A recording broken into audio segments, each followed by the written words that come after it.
নমস্কার, কথা ও কাহিনীতে আপনাকে স্বাগত। আজকের গল্প গোবিন্দর বউ, লেখিকা অন্বেষা রায়। যদি আপনাদের গল্পটি ভালো লাগে তাহলে লাইক, শেয়ার এবং কমেন্ট করতে ভুলবেন না।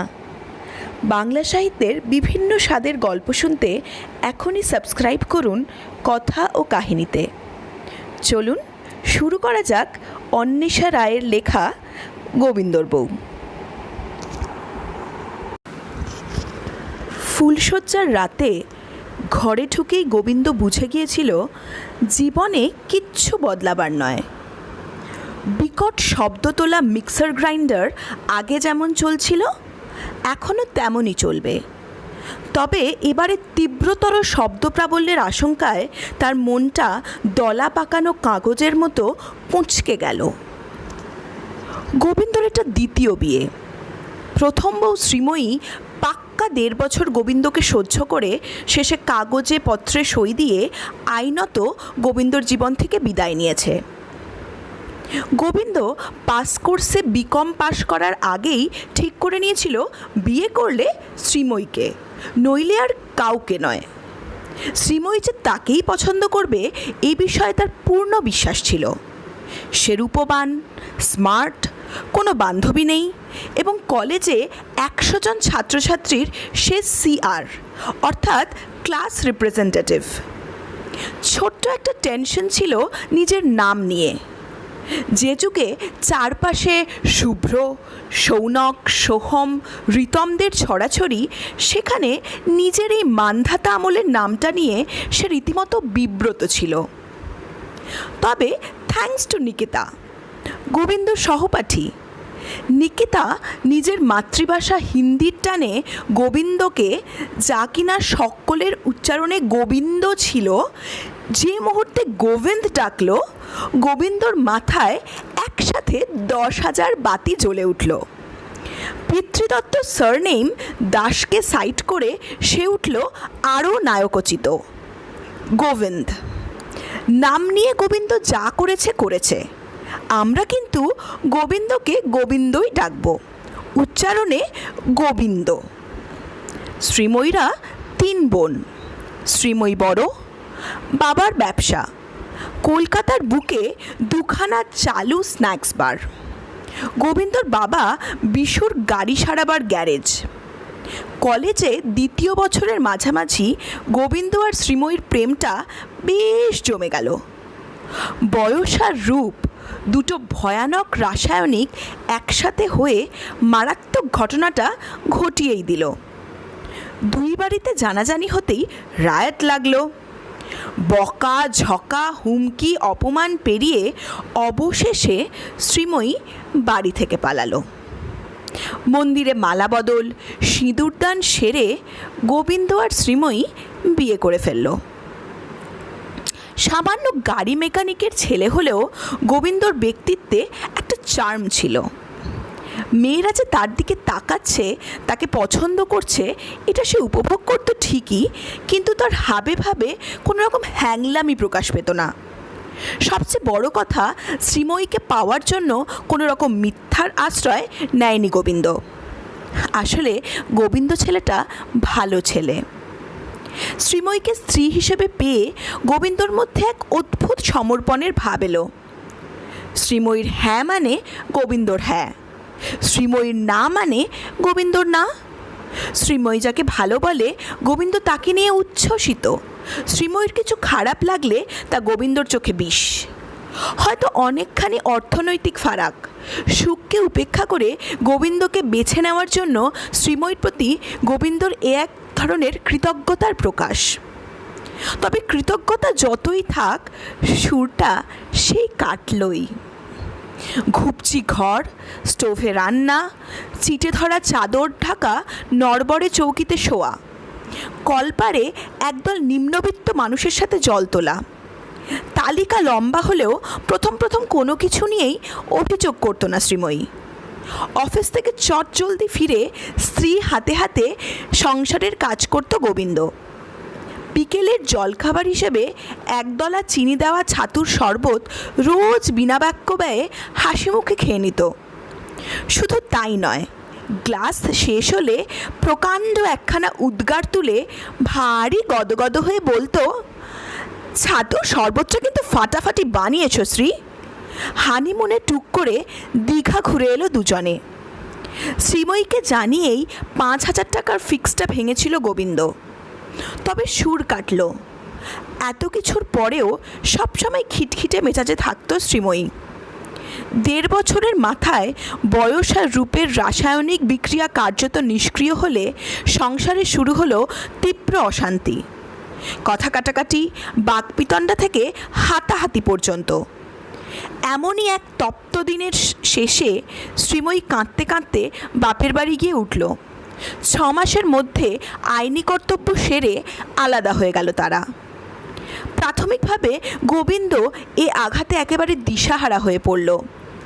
কিছুদিন কান্না, তারপর দিশি মদের নেশা, কোনোটাই তাকে শান্তি দিতে পারল না। রাগে অভিমানে আত্মহত্যার চেষ্টা করল। মেট্রোতে ঝাঁপাতে গিয়ে হাঁটু কেঁপে গেল। ফ্যানে ঝুলতে গিয়ে গলা শুকিয়ে কাঠ। ব্যাপার স্যাপার দেখে নিজের কাছেই নিজে লজ্জিত হয়ে রণে ভঙ্গ দিল। এলোমেলো অগোছালো একটা বছর কেটে গেল এইভাবে। ঘুরে দাঁড়ানোর চেষ্টায় একটা ভদ্রস্থ চাকরি জোটাতে ভারী ব্যস্ত হয়ে উঠল গোবিন্দ। সেলসম্যানের চাকরির 2 বছরের অভিজ্ঞতার ভিত্তিতে ছোট একটা ওষুধের কোম্পানি ওকে মেডিকেল রিপ্রেজেন্টেটিভ হিসাবে নিয়ে নিল। এই সব কিছুর মাঝে নিজেকে ছড়িয়ে আবার গুছিয়ে নেওয়ার মাঝেই সে খবর পেল শ্রীময়ী বিয়ে করে বিদেশ পাড়ি দিয়েছে। গোবিন্দর ভেতর মহল আবার শুকিয়ে মরুভূমি। সময়ের সাথে সাথে ঘাক যখন বেশ খানিকটা শুকিয়েছে, গোবিন্দর মা চেপে ধরল বিয়ে করার জন্য। এখন বয়স খানিকটা বেড়েছে, আঘাতে কষ্টে মনে এসেছে পরিণতি। তাই যা হয়েছে হয়েছে, সব ভুলে নতুনভাবে সংসার শুরু করার আইডিয়াটা তার মনে এক পশলা ঝিরঝিরে বৃষ্টি এনে দিল। ভালোবাসা ভরা একটা জীবনের আশায় গোবিন্দ বিয়েতে সম্মত হলো। এবারে পাত্রী গ্রাম থেকে আনা। রূপে সে একটু কম হলেও গুণে তার জুড়ি মেলা ভার। ফুলশয্যার রাতে সজ্জিত বিছানায় বসে ভারী আবেগঘন হয়ে গোবিন্দ যখন সদ্য বিবাহিতা স্ত্রীর কাঁধে সবে হাত দিয়েছে, খুব নির্লিপ্ত আর দৃঢ়ভাবে রমা বলল, ওসব পরে হবে, আগে কটা কথা বলি। রমার বাচনভঙ্গি গোবিন্দর বুকে মেঘের মতন ডাকল। কণ্ঠস্বরে খুব হালকা একটা বিরক্তি মিশ্রিত প্রভুত্বের আভাস তাকে শ্রীময়ীর কথা মনে করিয়ে দিল। তখনও বিয়ের মাসখানেক পর থেকে গোবিন্দ এমনই চাপা বিরক্তি টের পেত। বুক উজাড় করা ভালোবাসার উত্তরে যে উচ্ছ্বাস আর স্নেহের আশ্রে করেছিল, তার পরিবর্তে পেয়েছিল কেবল বিরক্তি আর ক্রোধ।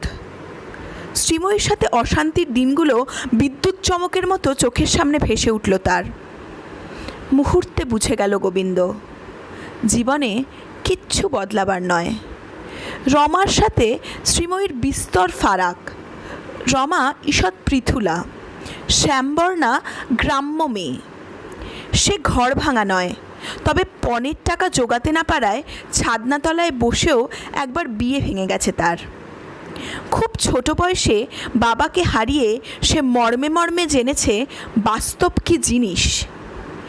কান্না, অভিমান, আবেগকে ডাবের খোলার মতন নিজের ব্যক্তিত্ব থেকে ঝেড়ে ফেলেছে রমা। সে ভালো সেলাই জানে। মেয়েদের ব্লাউজ, চুড়িদার, বাচ্চাদের ফ্রক সেলাই করে মন্দ রোজগার করে না। জীবনে কখনো বিয়ের আসনে বসবে না বলেই পণ করেছিল মনে মনে। কিন্তু মায়ের জেদের কাছে হার মানতে হলো। তাকে নেড়ে ঘাঁটিয়ে উপায় নেই, তার ভেতরটা কেমন বোঝার। রমার সাধারণ কথাতেও ঝাঁঝের আভাস পেয়ে গোবিন্দ ঘাবড়ে গেল। নিমেষে 1 গজ দূরে সরে গিয়ে মিনমিন করে বলল, হ্যাঁ বলো না, কি বলতে চাও? ঘরদোরের অবস্থা খুব খারাপ। পেছনের দিকে প্লাস্টার খসে পড়েছে। মাদের ঘরের দেওয়ালে ছাতা, সারাতে হবে। বারান্দায় দেখলাম একরাশ আবর্জনা, বিড়ির প্যাকেট, নোংরা কাগজ, প্লাস্টিক। মাঝপথে থেমে যায় রমা। আবার সেই বিরক্তির দমবন্ধ করা আবহাওয়া। গোবিন্দ গলা পরিষ্কার করে জবাবদিহির সুরে বলে, আসলে মায়ের একার পক্ষে সব কিছু পরিষ্কার রাখা এসব বয়স্ক মানুষের কাজ নয়, কিন্তু যার বয়স কম। গুম গুম গুম মেঘ ডাকে গোবিন্দর বুকে। রমার চোখে ওটা কি? অশ্রদ্ধা। ভজার আঙুলের ফাঁকে বিড়ির বদলে সিগারেট দেখে অবাক হলো গোবিন্দ। ভজা লোক ভালো হলেও আদতে কিপটে। নিজের জন্য খরচ করার আগে 7-5 ভাববে। গত 3 বছর ধরে গোবিন্দ ভজার দোকানে রোল চাউমিন খায়। একদিনও 1 টাকা কম করেনি ভজা। মনে মনে একটা সূক্ষ্ম অভিমান থাকলেও মুখে কিছু বলে না গোবিন্দ। আর যাই হোক, রোলটা জম্পেশ বানায় ভজা। চাউমিনের শেষ সুতোটা অতি কষ্টে চামচেতে তুলে মুখে পুড়তে পুড়তে সে আর চোখে ভজাকে দেখল। আকাশের দিকে তাকিয়ে যেভাবে রিং ছাড়ছে, বেশ বোঝা যায় আজ ভজা জ্ঞান দেওয়ার মুডে আছে। ভজার লোকনাথ স্ন্যাক্স গোবিন্দর বাড়ি থেকে বেশ দূরে। দোকানটা গলির ভেতরে হলেও উপচে পড়া ভিড় হয় প্রত্যেক সন্ধেবেলা। শুধু যে স্বাদু খাবারের টান তা নয়, সঙ্গে আছে ভজার কথা। তাক লেগে যাবে ভজার কথা শুনে। শ্রীময়ী চলে যাওয়ার পরপরই একদিন এখানে প্রথম খেতে এসেছিল গোবিন্দ। সর্বক্ষণ বুকের মধ্যে বুলডোজার চলছে তখন। অমন রাজপুত্রের মতন চেহারা, এত দুঃখী দুঃখী কেন ভাই? প্রেমে আঘাত? ভজার গলা শুনে চমকে উঠেছিল গোবিন্দ। ধীরে ধীরে আলাপ, নিজের সুখ দুঃখ ভাগ করে নেওয়ার শুরু। দ্বিতীয়বার বিয়ের ব্যাপারেও গোবিন্দকে খুব উৎসাহিত করেছিল ভজা। জীবনটা কি এইটুকু নাকি রে ভাই? আর ক বছর পরে দেখবে আগের বউয়ের মুখখানেই মনে পড়ছে না, তখন বাজবে কি নিয়ে? এই ওষুধ বেচার চাকরি নিয়ে? আর যদি মনে করো আমার মতন ভবঘুরে হবে, 350 দিন ঠেসে রোজগার করে 15 দিনের ছুটি নিয়ে ঘুরতে বেরোবে, তবে আলাদা কথা। তাহলে ভুলতে পারবে না তাকে, পাথরের মূর্তির মতো খোদাই হয়ে থাকবে বুকের ভেতর। ভজার যে একটা প্রেম আর ভাঙা মনের অতীত আছে সেটা অনুমান করতে পারে গোবিন্দ। জিজ্ঞেস করেনি কখনো। এই যে এত রোজগার, বছরে 15 দিন দেশ ঘুরতে বেরোনো, সব কিছুর মধ্যেও একটা অদ্ভুত নির্লিপ্ত ভাব। সংসারে থেকেও সন্ন্যাসী। গোবিন্দর বিয়ের তারিখটা পড়েছিল ওই 15 দিনের মধ্যে। ভজা তখন রাজস্থানে, বিয়েতে উপস্থিত থাকতে পারেনি। কেমন বুঝছো নতুন বউকে? সুখী সুখী লাগে? আকাশের দিকে তাকিয়েই প্রশ্ন করল ভজা। হ্যাঁ, খুব কাজের মেয়ে। শ্রীময়ীর মতন অত নরম সরম নয়। গ্রামের মানুষ তো খুব খাটতে পারে। ঘরদোরের রূপ একেবারে পাল্টে দিয়েছে। মা তো হেবি খুশি। তারপর পেছনের বারান্দাটা পরিষ্কার করে তাতে সেলাই মেশিন বসিয়েছে। গোবিন্দর গলায় শ্রীময়ীকালীন মুগ্ধতা। অত্যন্ত নিষ্পৃহভাবে পরপর 2খানা রিং ছেড়ে গোবিন্দর দিকে হাসি মুখে তাকালো ভজা। তা এমন চমৎকার বউ হয়েছে, তাও এরকম নেতানো বিস্কুটের মতো ঝিমিয়ে আছে কেন শুনি? গোবিন্দর হৃৎপিণ্ডে যেন 2.5 কিলোর ঘুষি ঠুসল কেউ। জিভ দিয়ে ঠোঁটটা চেটে পকেটে হাত ঠোকালো সে। ওসব রাখো, টাকা পয়সার হিসাব পরে হবে খন। তারা না থাকলে 2 মিনিট পাশে বসো দেখি। সিগারেটটা ফেলে চটি দিয়ে পিষতে পিষতে বলে ভজা। গোবিন্দর আজ তাড়া নেই। রমা গ্রামে মায়ের কাছে গেছে। রমার অনুপস্থিতির সুযোগেই রাস্তার খাবার খাওয়া। আজকাল বাড়িতে গোবিন্দর জন্য কড়া নিয়ম। অফিস থেকে ফিরে বাড়ির তৈরি রুটি তরকারি খেয়ে গাছে জল দেওয়া। বাগান বলতে বাড়ির সামনের 1 চিলতে জমিতে লঙ্কা টমেটোর গাছ। তারপর বাবা মায়ের ঘরে বসে খোঁজ খবর করা। স্বভাব দোষে টিভি চালিয়ে ফেললেই বিপদ। খুন্তি হাতে রান্নাঘর থেকে চলে আসবে রমা। ঠান্ডা চোখে আপাদমস্তক দেখে শুধু দুটো কথা বলবে। কি হলো? হাড় হিম হয়ে যাবে গোবিন্দর। ভজার কথায় ওর কুকুর ছানার মতন মনটা একটু লাই পেল যেন। বেঞ্চিতে বসতেই চেপে রাখা দীর্ঘশ্বাসটা ফোঁস করে বেরিয়ে পড়ল। কপাল গো ভজাদা, কপাল। রমা বোধহয় ভালোবাসে না আমায়। একদম হুবহু শ্রীময়ীর মতন করে চায় আমার দিকে। অছেদ্যা। কেন? এই যে বললে খুব কাজের দারুণ যত্ন আত্তি করে তোমার, তা ভালো না বাসলে এসব হয়? সেসব তো ঠিক আছে, কিন্তু মান্যি গণ্যি করে না, কেমন যেন দূরের মানুষ। মেয়ে লোকেদের কাছে গুরুত্ব পাওয়া কি মুখের কথা ভাই? তারা যে কি চায় তার কতটুকু বুঝলাম বলো? ভজার চোখে ভাসে শালুক ফুলের মতন পাতলা মুখখানা। অমন নরম মুখের আড়ালে কি আগুন! কিছুতেই এলো না তার সাথে। যার জন্য ঘর পরিবার ছাড়লো সেই কিনা পায়ে ঠেললো। ভজার বুকটা হু হু করে। মেয়েটার যে কোনো দোষ ছিল না, এটাই বোধহয় সব থেকে যন্ত্রণাদায়ক। চাকরের মতো খাটি সারাদিন, তাও মন পাই না।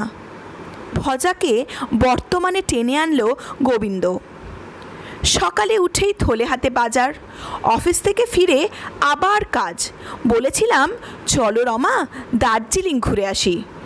বলে আগে যা করেছো করেছো, এখন থেকে একটু সমঝে চলতে হবে। আগে বাড়ি ঠিক হোক, তারপর বেড়ানো। তোমাকে বলেই বলছি ভজাদা, ভালোবাসে কেমন যন্ত্রের মতন, মন চাইছে না যেন। ভাবলাম আগে একবার দাগা খেয়ে বোধহয় ভেতরটা বিষিয়ে গেছে। যে পুরুষ টাকার জন্য একটা নিষ্পাপ মেয়েকে স্ত্রীর মর্যাদা দিতে পিছপা হয়, তাকে কি মানুষ বলা যায়? হয়তো তাই রমার মনটা অমন কঠিন হয়ে গেছে। একদিন সান্ত্বনা দিতে গিয়েছিলাম। পাষণ্ডটাকে ভুলে যাওয়ার কথা বলতেই তেলে বেগুনে জ্বলে উঠল যেন রমা। বলল, কে পাষণ্ড কে দয়ালু সেটা তুমি বলবার কে? নিজের কোনো ব্যক্তিত্ব আছে? মাথা চটাং করে গরম হয়ে গেল। তর্কাতর্কি বাড়তে বাড়তে একসময় আর মাথার ঠিক থাকলো না। রমার ডান হাতটা ধরে মুচড়ে দিলাম, আর ঠিক তখনই প্রবল আক্রোশে সপাটে একটা চর কষালো আমায়। দুদিন কথা বন্ধ রাখলাম, কিন্তু লাভ হলো না। সেই গুছিয়ে খেতে দেওয়া, পরিপাটি করে টিফিন বেঁধে দেওয়া, ফটফটে করে জামা কাপড় কেচে ইস্ত্রি করে রাখা, সব চলতে লাগলো এক রকম। নিজেকে খুব ছোট লাগে ভজাদা। রমা হয়তো শ্রীময়ীর মতন আমায় ছেড়ে চলে যাবে না, কিন্তু ও যেন আমার নয়, কাছেই আসেনি কখনো। মাঝে মাঝে এত অসহ্য লাগে যে মনে হয় আমিই চলে যাই কোথাও। ভজা আলতো হাত রাখে গোবিন্দর কাঁধে। পাগল নাকি? সব ঠিক হয়ে যাবে, শুধু একটু মেপে পা ফেলো ভাই। আশান্বিত দৃষ্টিতে গোবিন্দ তাকায় ভজার দিকে। ভজার চোখে আশ্বাস। দেখো ভাই, আমি বলেছি প্রয়োজনের তুলনায় বেশি কথা না বলতে। দুজনে একসাথে সিনেমা দেখতে যাওয়াটাও যে একটা দরকারি কাজ, সেটা বউকে বোঝাও। আর হ্যাঁ, চেঁচাবে না বা কেঁদে ফেলবে না। সবসময় অত গদো গদো হলে মেয়েদের নজরে উঠতে পারবে না। আর যা শুনছি তাতে মনে হয় তোমার এই বউ খুব শক্ত ধাতুর মেয়ে, আগের জনের মতো ভ্যাদ ভ্যাদে নয়। অতএব ধরে খেলো। পেঁয়াজ কাটা থামিয়ে নিজের বক্তব্য শেষ করলো ভজা। গত 1 মাস ধরে বউয়ের মন জয় করার নানা স্ট্র্যাটেজি গোবিন্দকে শিখিয়ে যাচ্ছে ভজা। গোবিন্দ বোধহয় তাকে গুরু মেনেছে। সেই গম্ভীর থেকে কর্তব্য করে যাও টোটকাটা নাকি হেভি হিট। রমা নাকি অনেক নরম আগের থেকে। মনে মনে হাসে ভজা। গোবিন্দ তো তার ইতিহাস জানে না। কী পরিমাণ আফসোস আর অপরাধবোধ নিয়ে ঘুরে বেড়াচ্ছে সে। নিজের বাবাকে কি কোনোদিন ক্ষমা করতে পারবে ভজা? সেই শালুক ফুলের মতো মুখটা মনে পড়ে। ভেতরে ধিকি ধিকি আগুন। না, রাতের অন্ধকারে কিছুতেই পালাবো না। এতই যখন সততা, তখন নিজের বাবাকে বলতে ভয় পাচ্ছেন কেন? 10 বছর কেটে গেছে, কল্পনায় সহস্রবার কথা হয়েছে তার সাথে। একটু একটু করে বুঝেছে ভজা তার আরও দৃঢ় হওয়া বাঞ্ছনীয় ছিল। গোবিন্দকে দেখে মায়া হয়।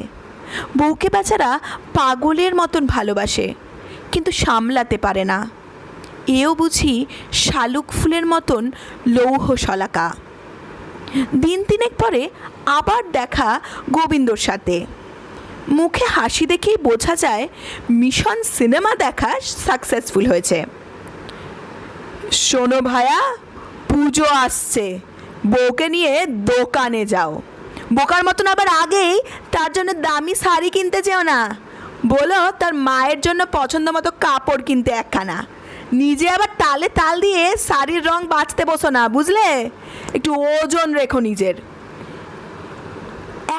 এক পা গুটি গুটি গোবিন্দ এগোয় রমার দিকে। ইটের গাঁথনির মতো তিল তিল করে গড়তে থাকে নিজেকে। সত্যি আগে বড় ল্যাথপ্যাতে ছিল সে। ভজা তার কথাগুলো মাথায় ঘুরপাক খায়। নিজের পছন্দ অপছন্দগুলো এবার ঠান্ডা মাথায় ভেবে মনে করো। যা বউয়ের পছন্দ তাই তোমার পছন্দ, এমন করলে চলবে না। গোবিন্দ ভাবে রোল চাউমিন তার পছন্দ, অথচ রমার দু চক্ষের বিষ। একবারের জন্যেও ভবাদার দোকানে আনা গেল না তো তাকে। আহা, সিরিয়াল দেখতে দেখতে ক্রিকেট দেখা কবে ছাড়ল।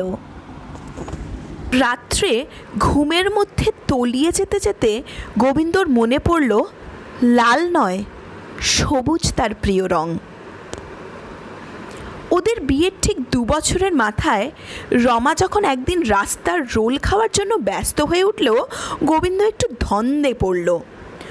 গত 2 বছরে অনেক কিছু বদলে গেছে ওদের জীবনে। রমা গোবিন্দর অনেক কাছাকাছি এসেছে। গোবিন্দ নিজেও পাল্টেছে নিজেকে।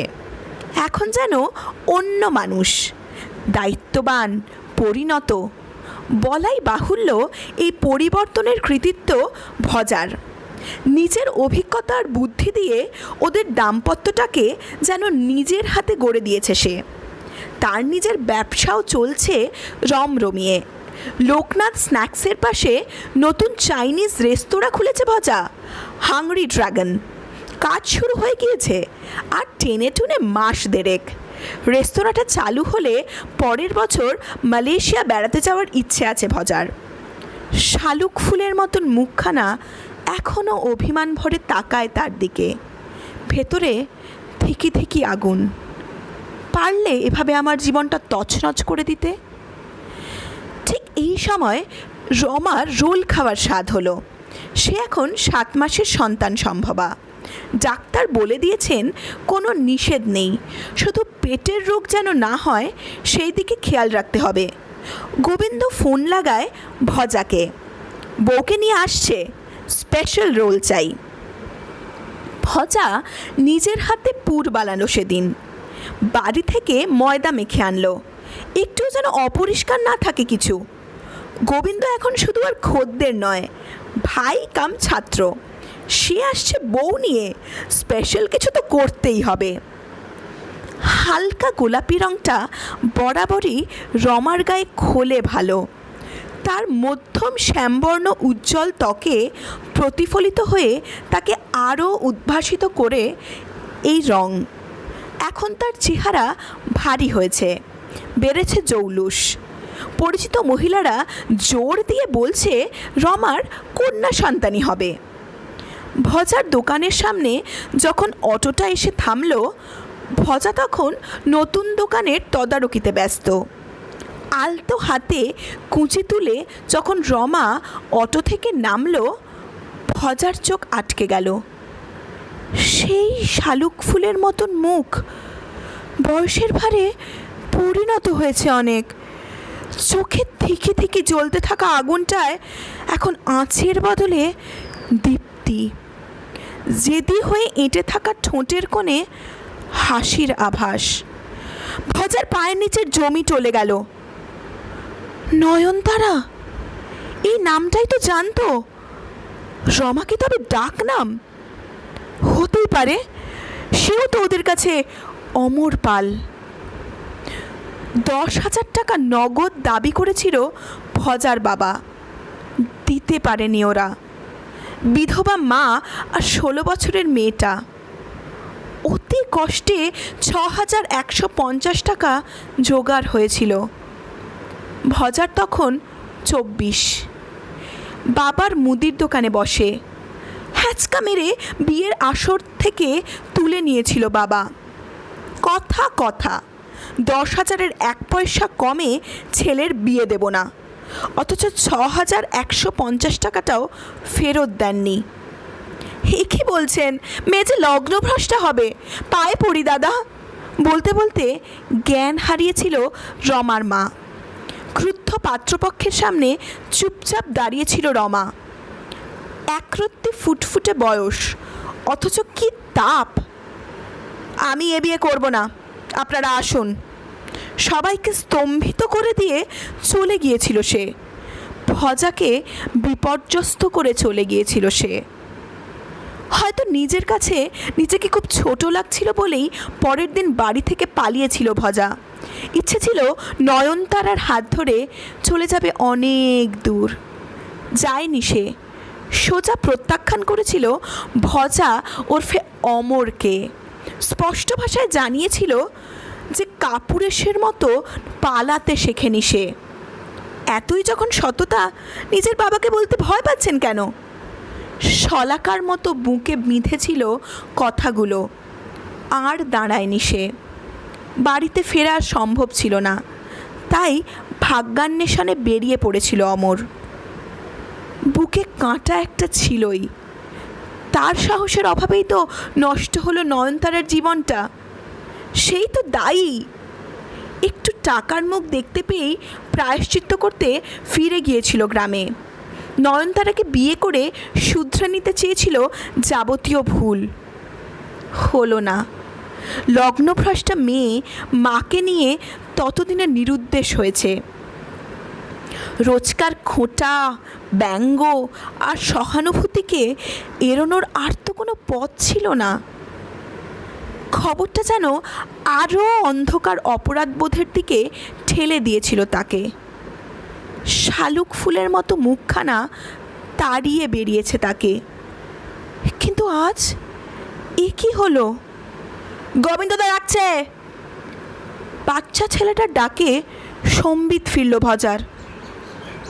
নিজের অজান্তেই রমার জীবন শুধরে দিয়েছে সে। গোবিন্দকে বিয়ে করে কি আদেও সুখী ছিল রমা? অমন ব্যক্তিত্বহীন ভীতু মানুষটাকে তো ভজাই তার মনের মতন করে গড়ে দিয়েছে। বাচ্চাটার দিকে ঝুঁকে আসে সে। নয়নতারার সামনে আসার প্রশ্নই ওঠে না। কাণ্ড দেখেছো পাগলাটার? মেয়ের মশারির ভেতরটা তীক্ষ্ণ চোখে দেখতে দেখতে রমাকে উদ্দেশ্য করে বলল গোবিন্দ। হাতে সদ্য কুরিয়ারে আসা একটা খাম। সেদিন ভজার দোকানে গিয়েও দেখা হয়নি তার সাথে। কি একটা কাজে বেরিয়ে গিয়েছিল ভজা। বাচ্চা ছেলেটা খবর দিয়েছিল, তারপর আর যোগাযোগ হয়নি। নবজাতিকাকে নিয়ে ব্যস্ত হয়ে পড়ল গোবিন্দ। আজ সকালে একটা চেক আর চিঠি সমেত এই খামটা এসেছে তার নামে। বউয়ের দিকে এগিয়ে দেয় খামটা। ছোট্ট চিঠিটা জানিয়েছে নতুন রেস্তোরাঁ আর পুরনো স্ন্যাক্স বার দুটোই বিক্রি করে দিচ্ছে ভজা। বড্ড শিকড় বেড়ে যাচ্ছে। এবার অন্য শহরে ট্যুরিজমের ব্যবসা খুলবে। গোবিন্দ রমার সন্তানের উপহার হিসেবে একটা চেক আর শুভেচ্ছা। চিঠি পড়ে চেকটার দিকে তাকাতেই একটা স্পন্দন থেমে গেল রমার। নীল কালিতে লেখা চেকের অঙ্কটা জলজল করছে তার চোখের সামনে। 6,150।